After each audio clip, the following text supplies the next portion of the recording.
آدم کے لیے نہیں کہا, حضرت موسیٰ کے لیے نہیں کہا, حضرت داؤد کے لیے بھیجنے کی بات نہیں کی, بھیجنے کی بات نہیں کی. جب حضرت آدم کی بات آئی تو کیا کہا؟ انی جاعل فی الارض خلیفہ, ہم زمین پر اپنا خلیفہ بنانے والے ہیں. زمین پر اپنا خلیفہ بنانے والے ہیں. اسی طرح حضرت خلیل اللہ کے لیے کہا کیا جاعلک للناس اماما, ہم تمہیں لوگوں کا امام بنانے والے ہیں. یعنی ان کو بنا کر بھیجا, ان کو بھیج کر بنایا. ابراہیم لوگوں کے امام آ کر بنے, آدم اللہ کے خلیفہ آ کر بنے. تنہا میرا نبی ہے جو بن کر آیا.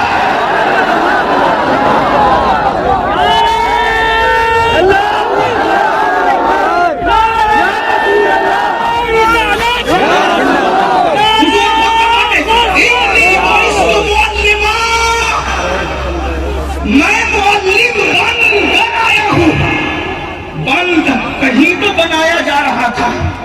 اب ہم نہیں کہتے, تم ہی کہہ دو کہ جہاں سے آئے اس کا پتہ تم ہی بتا دو. اس لیے کہ علم کا ضرور تو آپ کو بھی ہے. آپ کے یہاں تو قاسم العلوم والخیرات اور بات ہے کہ کیا ہے نہیں مانتے.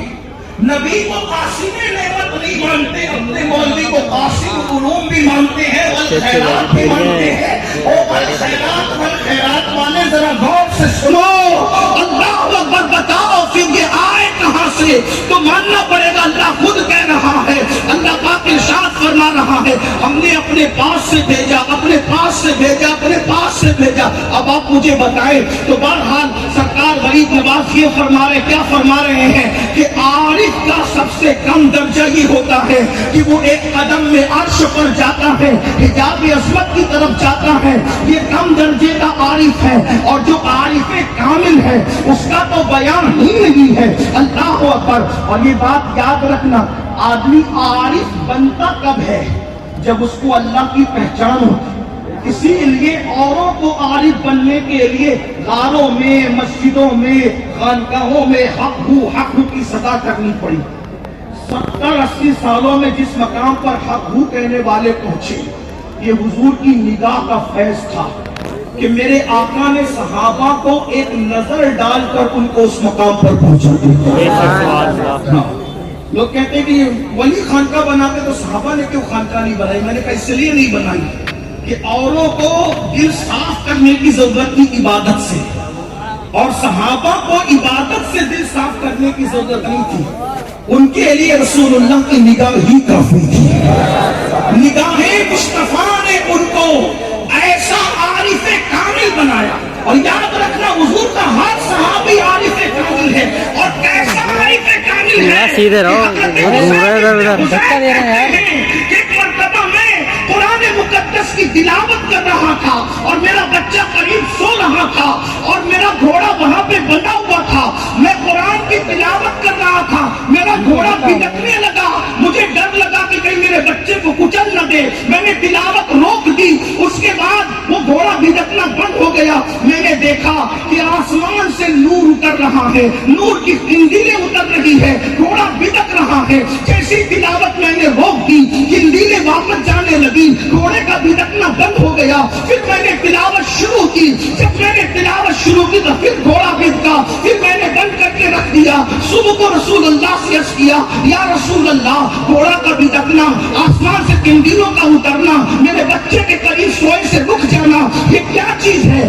آقا فرماتے ہیں, او ابن حذیر, جب تو قرآن پڑھ رہا تھا تو فرشتے رحمت کے نازل ہو رہے تھے.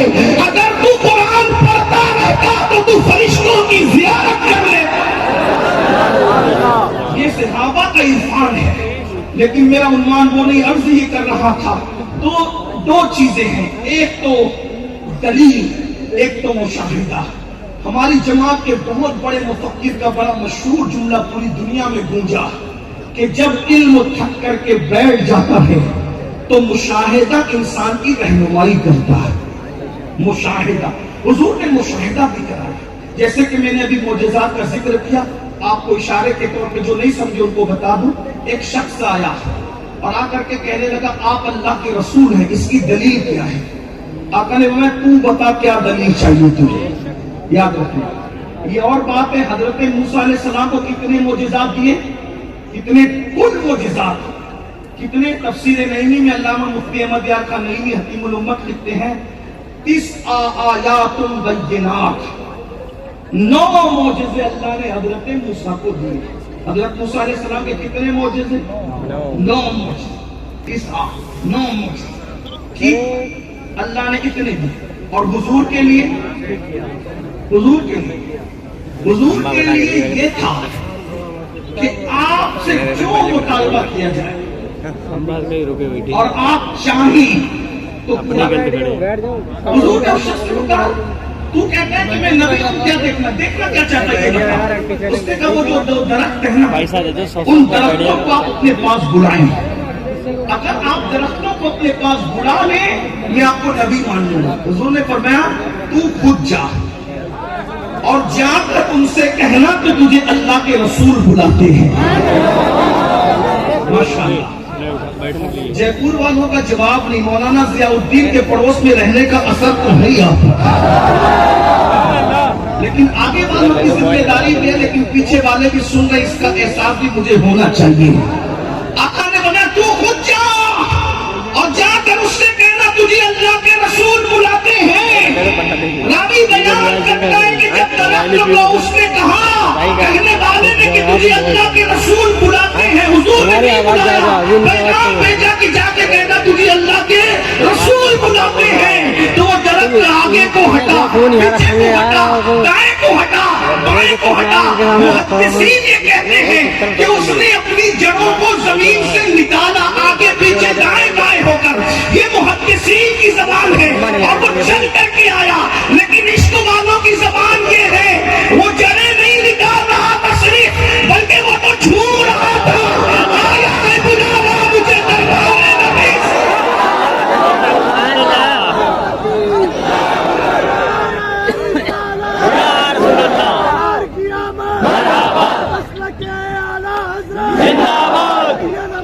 جس کے بلانے بھی جھومتے ہوئے جائے، اگر سنی مدینے جھومتے ہوئے جائے تو پھر اس کے فتویٰ کیا ہے؟ اور میں تو کہتا ہوں یہ نصیب کی بات ہے. ارے جھومنے والے تو یہاں جھوم رہے ہیں ان کے نام پہ. ہم تو وہ مسلک عشق و محبت رکھتے ہیں، بال سے زیادہ باریک، تلوار سے زیادہ تیز، پل سرات سے بھی ہم سیدھے سیدھے نہیں گزریں گے، بلکہ ہم تو وہاں بھی جھومتے ہوئے گزریں گے. سے ہم وقت کرتے گزر گئے اپنے سنگین سنائے.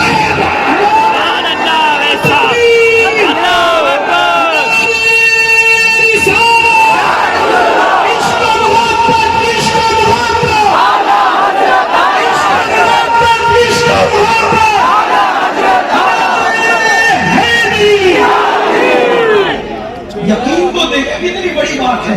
ان سے وجد کرتے، لیکن وجد کرنے کی وجہ فتاوی رضویہ لکھنا نہیں ہے. وجد کرنے کی وجہ ہدایت بخشش نہیں ہے. وجد کرنے کی وجہ 108 علوم و فنون کی مہارت نہیں ہے. وجد کرنے کی وجہ تصوف نہیں، فقہ نہیں، امیر المومنین فی الحدیث ہونا نہیں. وجد کرنے کی وجہ کیا؟ یار کھڑے ہو کے رب پہ سلیم سلیم کہہ رہا ہے. ارے جس کا یار سلامتی کی دعا کرے پھر اس کو گرنے کا خوف کیا ہے؟ بلکہ وہ تو عشق میں کہتے ہیں پل سے اتارو راہ گزر کو خبر نہ ہو، جبریل پر بچھائے تو پر کو خبر نہ ہو. میرے جگر سے ہمیں روزگار کا یوں کھینچ لیجیے کہ جگر کو خبر نہ ہو. اور فریاد امتی جو کرے حال زار میں ممکن نہیں کہ خیر بشر کو خبر نہ ہو. ان کے سوا صرف ان کے سوا صرف ان کے سوا صرف ان کے سوا رضا کوئی حامی نہیں جہاں گزرا کرے پسر پہ پدر کو خبر نہ ہو. سبحان اللہ یا رسول اللہ یا غوث یا غوث. یہ سب یقین کی باتیں ہیں. حضور شیخ الاسلام والمسلمین میرے مرشد اجازت سرکار مدنی میں کہتے ہیں یقین والے کہاں سے چلے کہاں پہنچے، یقین والے کہاں سے چلے کہاں پہنچے، جو اہل شک ہیں اگر میں مگر میں رہتے ہیں، میرے حضور میری چشم تر میں رہے، بڑے نفیس ہیں بڑے لطیف ہیں۔ اس لطیف پر بھی مجھے ایک لطیف لکھتا یاد ہے، حضور کا جسم اوروں کی روح سے زیادہ لطیف ہے۔ اس کو لکھا ہے شاہ وجی الدین گجراتی علوی رحمت اللہ تعالی علیہ نے حقیقت محمدیہ میں، حضور کا جسم اوروں کی روح سے بھی لطیف ہے۔ آپ غور فرمائیں، جب اوروں کی روح سے ان کا جسم لطیف تب ہے تو جب روح نظر نہیں آتی ہے۔ لوگ کہتے ہیں، جب سنی کہتا ہے کہ وہ ہماری جان سے زیادہ قریب ہے تو پھر دکھتے کیوں نہیں؟ میں نے کہا کبھی اپنی روح بھی دیکھی ہے؟ وہ شرابی تو نے اپنی روح نہیں دیکھی، اور غیبت خور تو نے اپنی روح نہیں دیکھی، اور چغل خور تو نے اپنی روح نہیں دیکھی، اور سود خور تو نے اپنی روح نہیں دیکھی، اور دین خور تو نے اپنی روح نہیں دیکھی۔ تو جب اور روحوں سے ان کا جسم لطیف تر ہے، کیسے نظر آئے؟ اس کو میرے امام نے بھی کہا، شاہ وجی الدین کی بات کو میرے امام نے کہتے جان ہے، جان کی بے شک ہیں؟ جان ہے، جان کیا نظر آئے، جان ہے، وہ جان ہے، مومنوں کی جان ہے، جان ہے، جان کیا نظر آئے، کیوں عدو گردے غار پھرتے ہیں، بے شک کیوں عدو گردے غار پھرتے ہیں، تو کہا ہے بڑے لطیف ہیں، نازک سے گھر میں رہتے ہیں، میرے حضور میری چشم تر میں رہتے ہیں، ہمارے دل میں ہمارے جگر میں رہتے ہیں۔ جب انسان عشق کر لے تو پھر وہ جنت کی فکر بھول جاتا ہے، کیونکہ مالک جنت جس کے دل میں رہے، آئے آئے آئے، پھر وہاں تو جنت کسی کی وہ تلاشی ہو جاتی ہے نا۔ کیا کہتے ہیں؟ اللہ ہمارے دل میں ہمارے جگر میں رہتے ہیں، انہی کے گھر ہیں، وہ اپنے ہی گھر میں انہی کے گھر ہیں، انہی کے گھر ہیں، یہ انہی کے گھر ہیں۔ کون انہی کے گھر؟ توجہ، اب بات پھر نازک آگئی، بات آگے بڑھنے سے انہی کے گھر ہیں۔ توجہ ہے، بہت توجہ آپ کی، لیکن اب پھر بہت زیادہ توجہ، انہی کے گھر ہے۔ کیا ان کا گھر ہے؟ مومنوں کا دل، مومنوں کا جگر۔ مومنوں کی آنکھیں کس کا گھر ہے؟ مل کے بولنا پڑے گا، کس کا گھر ہے؟ بات مشکل آئی ہے، تصوف کی ہے تو بولنا پڑے گا، کس کا گھر ہے؟ کس کا؟ آنکھیں کس کی؟ مل کے آنکھیں کس کی؟ آنکھیں کس کی؟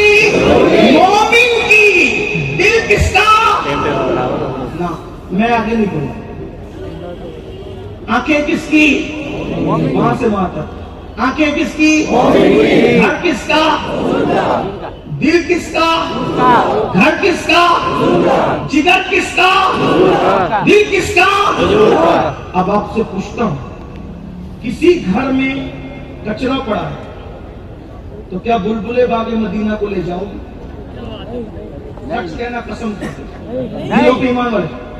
جب مداح رسول کو کچرے والے گھر میں نہیں رکھا جا سکتا، شریف آدمی کبھی نہیں رکھ سکتا مداح رسول کو کچرے والے گھر میں۔ کچرا میں نے شرافت سے کہا، لیکن آپ کے لیول میں اتر کے پھر کہتا ہوں، جس گھر میں پاخانہ پڑا ہو، کہ آپ نائب رسول کو لے جا کے وہاں بٹھا سکتے ہو؟ نہیں۔ اگر بٹھا سکتے ہو تو ہاں کہو، سلام کروں گا۔ نہیں بٹھا سکتے ہو تو بولو پھر بات کیا؟ بولو بٹھا سکتے ہو؟ مداح رسول کو کچرے والے گھر میں نہیں رکھ سکتے، نائب رسول علماء اللہ والوں کو پاخانے والے گھر میں بولے، تو پھر جس دل کے اندر شراب کی محبت ہے، اس دل میں حضور کو کیسے رکھا جا سکتا؟ بتاؤ بتاؤ۔ یہ گھر ان کا ضرور ہے، لیکن آپ نے گھر میں لانے کا کوئی سامان بھی کیا؟ جب شراب کی محبت ہے تو پھر اس گھر میں وہ آئیں گے. اس میں حسد ہے تو اس گھر میں وہ آئیں گے. اس میں تکبر ہے تو اس گھر میں وہ آئیں گے. اس گھر میں زنا کی محبت ہے تو اس گھر میں وہ آئیں گے. یہ تو ان کا گھر تھا. نادان، تو نے نبی کے گھر کو شراب کی محبت کا اڈا بنایا. تو نے نبی کے گھر کو جوئے کیے، جوئے کے اڈے، جوئے کی محبت کا اڈا بنایا. اور وہ آنکھ جو نبی کا گھر تھی، اس سے تم نے زنا کی فلمیں دیکھ کر کے، گندی پکچریں دیکھ کر کے تو نے اس گھر کو ناپاک کیا. اب بتاؤ میرے گھر کو تم ناپاک کرو. اگر میرے گھر کے اندر اللہ نہ کرے آخری منزل میں تم سور کاٹ کے ڈال دو تو کیا میں تم سے محبت کروں گا؟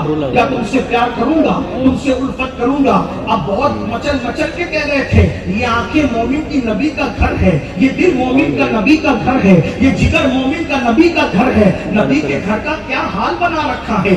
اسی کے اندر سود کی محبت، اسی کے اندر جمعے کی محبت، اسی کے اندر غیبت کی محبت، اسی کے اندر گناہ کی محبت. نادان جو اپنے نبی کے گھر کو ناپاک کر دے. اور ایک بات علماء کی موجودگی میں کہوں، پاکخانے کی گندگی اتنی نہیں ہے جتنی حسد کی گندگی ہے، جتنی غیبت کی گندگی ہے، جتنی چغلی کی گندگی ہے، جتنی تکبر کی گندگی ہے، جتنی گناہ کی گندگی ہے، اتنی پاکخانے کی گندگی نہیں ہے. ارے پاکخانہ تو چند چلو پانی سے بھی دھلا جا سکتا ہے، لیکن گناہ کی محبت 7 سمندروں کے پانی سے بھی نہیں دھلی جا سکتی. میرے بھائی ذرا غور تو کر، ذرا سوچ تو صحیح. تو نے اپنے نبی کے ساتھ سلوک کیا کیا؟ تو نے اپنے نبی کے ساتھ انداز کیا اختیار کیا؟ اگر تو واقعی گناہ سے نکل جا، اپنے دل کو صاف کر لے تو یاد رکھ یہ گھر، یہ دل تیرے نبی کا گھر بنے گا. حضور اس میں تشریف لائیں گے. میرے امام نے بڑی خوبصورت تمنا کی ہے. کہتے ہیں قسمت سور و ہرا کی حرص ہے، قسمت سور و ہرا کی حرص ہے. چاہتے ہیں دل میں گہرا غار ہمارے دل میں بھی کوئی ایسا غار بن جائے کہ جس میں جیسے حضور ہرا میں گئے تھے آرام کے لیے، عبادتوں کے لیے، جیسے سور میں گئے تھے 3 دن کے لیے آرام کے لیے، کبھی اس دل میں بھی تو تشریف لائے. حضرت مولانا سعید اجاز کامتوی نے بہت اچھا شعر کہا ہے، من کی اٹریا سونی پڑی ہے، من کی اٹریا سونی پڑی ہے، کب کریو ایمان کرو قیام. اے پیارے نبی چندہ کرے تم کا سلام. اے پیارے نبی تارے گگن رہی تمہارا نام. اے پیارے نبی ایک جئی کے لوٹا ایک ٹکڑے ہوئی گوا، شمس قمر تمہارے غلام. اے پیارے نبی کوثر کی جانب ہم نہیں تکبئی، کوثر کی جانب ہم نہیں تکبئی. کیوں ہمیں دے ہو گئے رب کے جام. اے پیارے نبی. اور میرے امام اس کو کتنے خوبصورت انداز، اس کو کیا بلکہ انہوں نے وہاں سے لیا ہے. کہتے ہیں شربت نہ دے، شربت نہ دے، شربت نہ دے، نہ دے تو کرے بات لطف سے. ہائے ہائے شربت نہ دے. کیا غیرت عشق ہے؟ غیرت عشق نہیں، غیرت عشق نہیں، غیرت عشق نہیں ہے ہمارے، نہیں ہے غیرت عشق. وہاں کیا غیرت؟ شربت نہ دے، نہ دے تو کرے بات لطف سے. اور یہ شہد ہو تو پھر اسے پر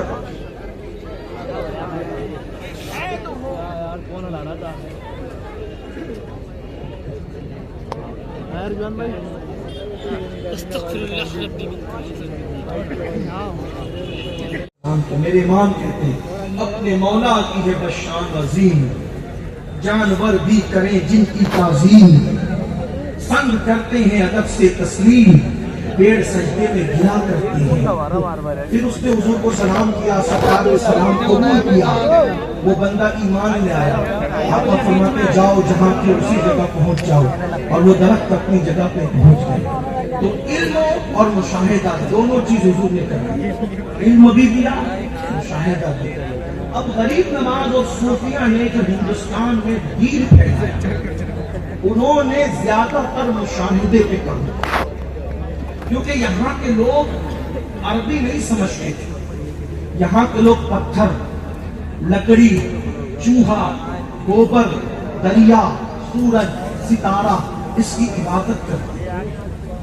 تو سرکار غریب نواز رضی اللہ تبارک و تعالیٰ اور ان صوفیہ نے دو کام کی. نمبر ایک اخلاق نبوی صلی اللہ علیہ وآلہ وسلم کی تعلیم کی, اور نمبر دو کیا کیا, مشاہدہ کرنا. مشاہدہ مطلب کرامتیں دکھانا. آج اسلام دشمن طاقتیں کرامتوں پر اس لیے معترض ہیں کہ وہ یہ جانتے ہیں کہ اگر کرامتوں کو ڈیمیج کر دیا جائے, عقیدہ کرامت کا تصور ختم کر دیا جائے, تو ہم صوفیہ کی ساری محنتوں پر پانی پھیر سکتے ہیں.